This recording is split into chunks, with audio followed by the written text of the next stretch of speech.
Welcome to Tenor Tech, where I solve the problems you didn't even know you had. Park on level ground, set the parking brake, and chock the rear wheels. Loosen the lug nuts on the front wheels one turn before lifting. Use a 2-ton hydraulic jack-in-place rated jack stands under the jacking points. Never rely on the jack alone. Gather tools: 17 mm socket for lug nuts, 13 mm or Torx driver for caliper guide bolts depending on model, brake cleaner, C-clamp, grease, and a drain pan for any fluid. Lower the car onto jack stands and remove the lug nuts and wheel to expose the brake assembly.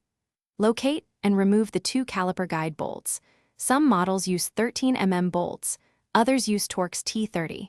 Then carefully slide the caliper off the rotor and hang it with a caliper hanger so the brake hose is not stressed.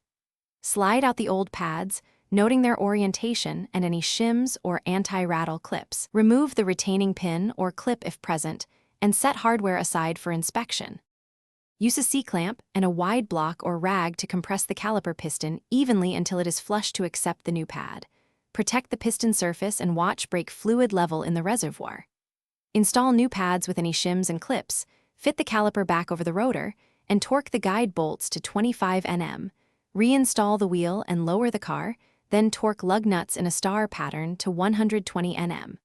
Pump the brake pedal to restore pressure. Check.